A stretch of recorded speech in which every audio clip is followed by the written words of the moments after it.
Picture this, 3 a.m., a muddy festival field, a generator still ticking hot, and a silent, empty loading bay.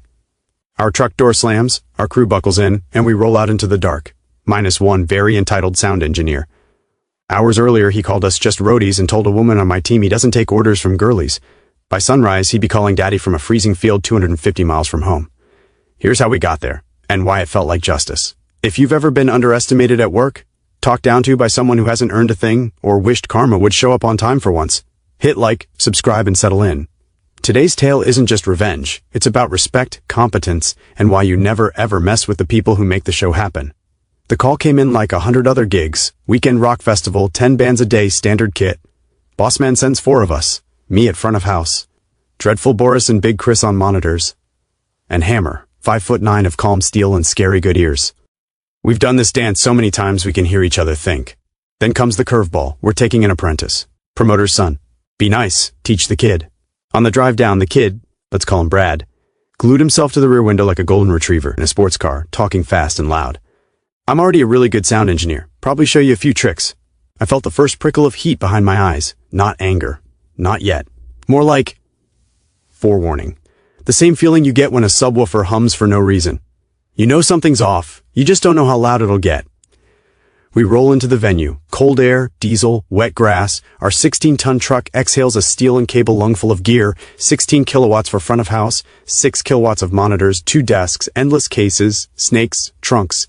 It's heavy, labeled, and balanced, the kind of load that punishes show-offs and rewards teams. First amp rack on the ground, wheeled but still 80 kilos of don't drop me. And Brad frowns like he's been asked to scrub toilets with his toothbrush. I'm a sound engineer, he announces, voice bright with that unearned confidence that only comes from never having been wrong in public. Not a humper, he strolls off. The weight in my hands gets heavier. That's how disrespect lands. It doesn't just sting, it steals from your spine. We don't chase him. People like that gum up the works. We've got a show to build. An hour later, the rig is stacked and strapped, multi-core laid out to FOH, generator tied in. The field has started to buzz, that quiet before a crowd becomes a crowd. Brad reappears out of nowhere, hands clean, face fresh. What can I do? I'm halfway through help hammer cable the speakers when he cuts the air in two. I don't take orders from girlies. Silence is loud when it lands on metal. Hammer, who could probably bench press my existential crisis, smiles. Not the good kind. The kind that says, I will explain this once. Come on, she says, you'll learn something. I feel my jaw tighten, then force myself to breathe through my nose. You don't throw the first punch in our line of work. You make the show bulletproof, and let reality handle the rest. When I circle back to the stage, Hammer's smile has cooled into a thin line. Brad's vanished again. What happened? I ask. She nods at the amp racks. He plugged them creatively. Despite labels on every connector, despite color-coded speak-ins and gaff-taped roots, he's made a pig's ear out of the wiring. The kind of wrong that takes effort. The kind that says he wasn't following instructions so much as inventing them. I find him leaning against a case, scrolling his phone like the stage set itself. Not the proper way, I tell him. Polite but firm. If you're not sure, ask. That's how we all learned. He snorts. I don't need to know all that. I'm a sound engineer. Hammer is close enough to hear me swallow a comeback. My tongue tastes like copper, my body's way of telling me to stay professional. You have to know how this works. It's part of the job. You're here to learn. He laughs like I just told him how to sit. You're just a bunch of roadies. What do you know? He ambles off. Hammer snorts, trying not to laugh because if she starts, she won't stop. And me? I file it away under evidence. Competence doesn't spike your adrenaline, disrespect does. It tingles in your knuckles and makes time move in jerks. We start sound checks where we can. Festivals rarely gift you time, so you build a desk like a map. First 20 or so channels for drums, bass, guitars, the last 6 for vocals, wildcards in the middle, percussion, brass, whatever the universe throws. Consistency is survival. When things go wrong, and they always do, you need to know where your hands go in the dark. Boris and Big Chris hold down monitors, a 2-man fortress of calm. Hammer and I share FOH 2 acts each before we swap, our ears trading sprints so they last the marathon. When you're off the desk, you're on the deck. Stage plots, mic moves, troubleshooting, coffee runs, all the small tasks that keep the big show invisible. We give Brad the simple jobs. Stage setups, mic plots, this goes here. Every time we hand him a brick, he tries to reinvent the wall. Turnover between bands is a knife fight with a clock. The next act hands us their mic requirements. We scribble a plot. Brad trots it out to Foe like an errand boy who believes he's holding the Magna Carta. I scan the list. Vocals should be there. They aren't. I solo the channels. Nothing. At that exact second, Boris crackles on comms, voice low but lethal. "You got vocals out there?" "Dead," I say. Across the field, I hear Boris shout a word that turns heads. He's repatched the stage box, he tells me. Disgust curdling every syllable. Said he wanted the plugs to line up neatly, like a cutlery drawer. Boris repatches like a surgeon, and the world snaps back into shape. The next act starts, the crowd cheers, and for a blissful few minutes I forget there's a child on my stage playing with knives. Between shifts, I ride herd on Brad. It's like teaching a cat to drive. He keeps drifting toward the spotlight with no idea that the light gets hot. When a jazz septet glides onto stage, brushes on snare like rain, horns laying silk over velvet, I watch Brad's eyes light up. "When can I have a go?" he asks, trying to sound casual. "I'm really good, you know. He's here to learn." That was the deal. Next act, I concede. Under supervision. 2 guitars, 2 vocals, an acoustic duo, friendly terrain. Even a new engineer should be able to keep it between the lines. I set a bass line on the faders, a gentle bed he can build on. Then I take my hands off the wheel. First thing he does is grab the master faders and shove in 15 decibels like he's starting a lawnmower. The rig screams. Not full feedback yet, but the kind of keening that makes your molars ache. I slam the mains back down. Balance the vocals, I tell him. Voice steady because fear brings tremble and tremble brings error. Then the guitars. Leave the mains alone. He rolls his eyes and goes hunting an EQ like a raccoon in a pantry. He drags highs where they don't belong. Scoops mids until the guitars sound like cardboard boxes. Adds low end that isn't there and shouldn't be.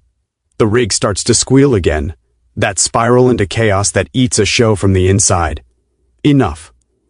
I shoulder him gently aside, fingers moving without thinking. Cut the offending frequency on the wedges, narrow the cue, boost a whisper here, tuck a hair there. The squeal dies. The duo breathes. The field relaxes. The music returns to being music. Brad glares like I stole his toy. "You didn't let me mix. I let you hear the consequences." He sulks off, trailing a smog of resentment. That's the thing about people who build their identity on titles. They can't stand mirrors. Competence is a mirror. So is a show that starts on time and doesn't howl. The day runs long and hard, bands melting into bands, coffee cooling into mud. Brad keeps dripping poison. "I'm a better engineer than you. My dad says front of house is easy. Why are you all so fussy about cables?" Each comment lands like grit in a fader. Individually small, collectively disastrous. By the end of the second day, my shoulders feel poured from concrete. Hammer's ponytail looks like it's been through a storm. Boris and Big Chris move like veterans who know the battle ain't over till the last case is stacked. Loadout is the part the audience never sees. The stage is tired, the mud has thoughts, and every case weighs 50% more than it did in daylight. It's an all-hands grind. That's the rule. No stars, no spectators. Brad disappears. We keep moving. You learn not to chase ghosts during a strike. 2 hours of back-breaking repetition later, the truck is loaded like Tetris on Expert, and the venue is a skeleton of truss and tape. We check the stage, the bays, the green rooms. No Brad. 15 minutes pass. 20 more walking the field with headlamps. Radios crackle. Tempers fray and then weirdly settle. There's a point at which anger cools into decision. Not cruelty, not pettiness. Decision. We climb into the cab. The truck door closes with that heavy, final thunk. I feel it not just in my chest, but in the quiet place behind my ribs where I keep my sense of fairness. I don't know it yet, but the night is about to teach a lesson that 2 days of patience couldn't. And it's going to travel 250 miles to deliver it. The cab smelled like road sweat and warm steel. I slumped into the passenger seat, feeling the vinyl suck against my back, every muscle vibrating with that dull ache you only earn after 48 hours of lifting, tuning, fixing, lifting again. Big Chris shut his door. Hammer slid into the back, braid damp from the night air. Boris turned the ignition and the truck roared like an animal grateful to be moving again. The seat beside Hammer was empty. Brad was gone. For 15 minutes we gave him the benefit of the doubt. Maybe he'd wandered off to flirt with a vendor. Maybe he'd fallen asleep under a tarp. Another 20 minutes we spent combing the site. Green room, catering tent, generator shack. Nothing. Just beer cans in the grass and the wind pushing plastic cups across the mud. At 3 a.m., under floodlights that hummed like angry bees, 4 exhausted professionals stood in a row, staring at each other. We didn't have to say it out loud, but we did anyway. Fuck him. The truck pulled out, diesel rattling the bones of the night. Headlights carved a tunnel through the dark, and the festival shrank behind us until it was just another problem in someone else's rear view. The silence in the cab wasn't tense. It wasn't guilty. It was clean. Like stepping out of a room where someone's been screaming. For 250 miles, I replayed the weekend in my head like bad tape. Brad refusing to lift cases because I'm not a humper. Brad sneering at Hammer, who could run faux with one hand while throwing a mic stand at a drunk with the other, saying, "I don't take orders from girlies." Brad proudly repatching an entire stage box so it looks neat, like sound engineering is a filing cabinet. Brad cranking master faders into feedback hell and declaring himself the better engineer while the crowd winced and covered their ears. Every memory was a needle in my skin. And yet, with each mile, the needles stopped hurting. They just fell away. Because something had happened in that decision at 3 a.m., something fair, something earned. I was the one Bossman had put in charge of the gig. I carried the responsibility for the sound, for the show, for the crew's safety. I had tried to teach Brad, corrected him, explained the basics, given him chances. Hammer had tried too, with patience far beyond what he deserved. Boris and Chris had covered his mistakes. We'd done our part. We'd given him the road, and he walked off it. Now he'd learn what the end of that road feels like at 3 a.m. in a cold, empty field. By the time we backed the truck into the warehouse at dawn, my anger wasn't fire anymore. It was ash. The gear clanked as we unloaded, each case falling into place like a period at the end of a long sentence. We stacked, locked, powered down. The truck hissed in relief, and so did we. That afternoon, Bossman rang me. His voice came through the line like gravel in a coffee tin. "Where's the kid?" I told him the cliff notes. How he'd vanished during loadout, how we searched, how we finally left. Bossman chuckled, deep and low. "You know his dad had to drive out there? 3 a.m, 500 miles round trip." I let that image settle in my mind, Brad, standing in the dark, staring at the taillights vanishing. Pulling out his phone, hands shaking from cold and humiliation. Dialing Daddy. Explaining that the roadies, those he'd sneered at, had left him behind waiting hours maybe for the headlights to appear. The ultimate sound check. One entitled Brat Against the Silence of the Night. Bossman wasn't finished. Never liked that promoter, anyway. Always late paying. Next time he calls for a rig, I'll tell him to fuck off. For the first time all weekend, I smiled without effort. Revenge hadn't been plotted, drawn up, or performed like a trick. It had been simple, inevitable, and clean. Brad had written his own ending, word by word, mistake by mistake, and all we'd done was let him live in it. And as for me, I learned something too. Respect isn't in the title. It isn't in who your father is, or what you call yourself, or how loud you boast. Respect is in the cables you carry, the channels you label, the feedback you tame, the hours you put in. Respect is in the work, and the work always knows. So when Brad stood in that field, stranded, the only thing echoing louder than his father's headlights was the sound of justice, humming through the night like the cleanest mix I ever heard. The next week, life rolled back into its usual rhythm. Late nights, cables, the hum of amps warming up before a show. But in the quiet moments, when I'd lean on a flight case or sip burnt coffee before a sound check, my mind kept circling back to that night. Brad, the promoter's kid, was probably still sulking, spinning his story to anyone who'd listen. He'd call it betrayal. He'd call it unprofessional. But the truth? He was left behind by the very people he disrespected, not because we wanted to humiliate him, but because he gave us no choice. We couldn't carry him anymore, literally or figuratively. And I realized something. That was the perfect revenge. Not dramatic, not violent, not a screaming match, just letting someone trip over the consequences they spent 2 days weaving for themselves. I was the main man responsible for that show. Every decision came back to me. How the mix sounded, how the team worked, how safe the gear moved, and the hardest part wasn't the lifting or the mixing. It was swallowing my frustration while Brad disrespected Hammer, while he wasted Boris's time, while Chris had to redo his neat wiring. That restraint? That was the real work. But the payoff. Oh, the payoff. I imagined Brad standing in that field as the truck lights disappeared. The silence louder than any feedback squeal he'd ever caused. His pride crumbling as he realized the roadies he'd mocked were gone, leaving him alone with the mess he'd made of his attitude. I imagined his dad's headlights finally pulling into the muddy field hours later. The father's face, pinched with exhaustion and rage, realizing his son had turned a professional crew against him in less than a weekend. Realizing his promoter reputation, already shaky, was now collateral damage. That was justice. Not the kind you plan, the kind that grows naturally when arrogance meets reality. And here's what I took from it. You don't have to scream to be respected. You don't have to plot revenge in the shadows. Sometimes you just have to do your job, patiently, properly, consistently. The people who matter will see it, and the ones who don't, the Brads of the world, they'll expose themselves sooner or later. Hammer went back to being Hammer. Brilliant, unflinching, the kind of teammate who makes chaos look like choreography. Boris and Chris laughed about it after, trading Bradisms like war stories. "I'm not a humper" became the inside joke of the season. Bossman? He kept his word. That promoter never got another rig from us again. And me? I walked away with my respect intact, and the sweet, quiet satisfaction of knowing karma sometimes. Ride shotgun in a 16-ton truck. Because respect isn't given, it's earned. Brad never learned that from us. But he sure learned it from the cold silence of a festival field at 3 in the morning. And if you've ever worked a job, carried the weight, only to watch someone else waltz in with arrogance and zero effort, you know exactly why that ending felt so damn good. So, what about you? Have you ever seen someone write their own downfall just like Brad did? Drop your story in the comments. I'd love to hear it. If this tale gave you that spark of satisfaction, smash that like button, subscribe, and stay tuned. Because respect and karma, they always find a way to turn the volume up. In the weeks after that festival, the story of Brad became something of a campfire legend in our little world of sound crews. It wasn't just about leaving him behind, it was about what that moment revealed. Because here's the truth, our job isn't glamorous. Nobody leaves a concert talking about how clean the signal path was or how perfect the gain structure held. They cheer the band, they scream for the encore, and they walk away never knowing the hours of sweat, steel, and patience that made it all invisible. That's our craft. If we've done it right, nobody notices us at all.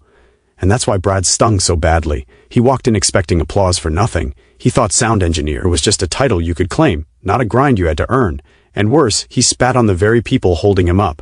I kept turning that over in my head, why it burned so much when he said, "You're just roadies." It wasn't the words, it was what they revealed. He didn't see us as professionals. He didn't see the art in what we do. He thought carrying a case was beneath him, when in reality, carrying that case is the first brick in building the show. Every one of us started that way, sweating, lifting, watching, listening. That's where you learn humility, the rhythm of a team, the language of cables and signal flow. It isn't beneath you. It's the foundation. And the more I thought about it, the clearer the lesson became. Arrogance blinds you, but humility sharpens you. That weekend proved it in real time. Hammer, brilliant Hammer, had the patience of a saint when Brad dismissed her. But I could see the steel in her eyes. She wasn't angry because he insulted her. She was disappointed because he wasted his chance to learn from her. That's worse than an insult, it's a waste of opportunity. Boris and Chris too, they never raised their voices. They just kept fixing what Brad broke, rolling their eyes and carrying on. Their restraint was its own kind of revenge, because every time they corrected him, it made his arrogance louder by contrast. And me? I realized I'd been holding a mirror up to him the whole time. Every correction, every patient explanation. He thought I was just trying to control him, but really, I was giving him a chance to see himself clearly. He just refused to look. Until the night the mirror turned dark, and the reflection he saw wasn't me, or Hammer, or Boris, or Chris. It was himself, stranded and small, waiting for Daddy's headlights. That's when it hit me. We didn't leave him behind to be cruel. We left him behind because he never walked with us in the first place. And let me tell you something. When you've been in this industry long enough, you see that pattern everywhere. People who want the spotlight without earning it. People who cut corners, take credit, dismiss the quiet workers who carry the load. And you know what? The world has a way of leaving them behind. Not always as dramatically as Brad, but always inevitably. That night became my reminder. You don't chase respect with words. You build it, case by case, show by show, mistake by mistake, until your work speaks louder than your ego ever could. Brad's story became the joke on our crew for months, but behind the laughter was something deeper, a sense of justice. Not revenge plotted in the shadows, but justice that unfolded naturally, because arrogance can only walk so far before it trips on its own shoelaces. And I'll admit, there's a part of me that wonders if Brad ever truly learned. Did he look back years later and cringe at what he said to Hammer? Did he realize that leaving him wasn't about cruelty, it was about consequence? Or did he keep telling himself he was the victim, forever blind to the lesson staring him down at 3 in the morning? I don't know. And honestly, I don't need to. Because for me, the lesson was already locked in. I am the faux engineer. My job is to make others shine while remaining invisible. But invisibility doesn't mean insignificance. Respect isn't handed down from a stage. It's built from the mud up, earned in the weight of the cases, the patience of the work, and the trust of your crew. That's the revenge. That's the justice. And that's why, when the truck rolled out that night, the silence wasn't empty. It was full of everything Brad had missed and everything we'd earned. Because at the end of the day, it wasn't us who left him. It was him who left himself. Some stories just fade out, but this one stayed with me. Not because of Brad, not really, but because of what it revealed about me, about us, about this line of work we've given our lives to. See, I used to think revenge meant payback, a sting, a strike, a moment where you do something to someone who wronged you. But that night, I learned the sharpest revenge is simply letting people collide with their own reflection. Brad thought he was the center, the engineer, the guy above the grunt work. But in the silence of that muddy field, stripped of our patience, stripped of the crew that carried him, he found out the hard way that titles mean nothing without respect. And for me, that's when I realized the real center of the story wasn't Brad at all. It was me, not in the sense of ego, but in responsibility. I was the faux engineer. I was the one who had to hold the line, make the call, and decide how far disrespect could push before the balance broke. The weight of that role isn't in turning knobs or running faders. It's in carrying the team's dignity. It's in making sure that when someone spits on the foundation doesn't crumble. That night, leaving Brad wasn't just a decision, it was a duty. And when I look back now, years later, I can still feel the hum of the truck beneath me as we rolled away. The crew exhausted but united. Hammer silent, but her eyes saying everything. Boris humming under his breath, Chris cracking a joke about roadie school dropouts. Bossman at the wheel, steady, proud. And me leaning back in the jump seat, knowing I had done what needed to be done. That's the echo I carry. Justice doesn't always roar. Sometimes it just hums away in the night, leaving the arrogant behind. And here's the bigger truth. This wasn't just about the music business. It's about every job, every crew, every circle of people who carry weight together. Maybe you've seen your own Brad, the coworker who refuses to lift but demands the credit, the classmate who sneers while others grind, the family member who takes but never gives.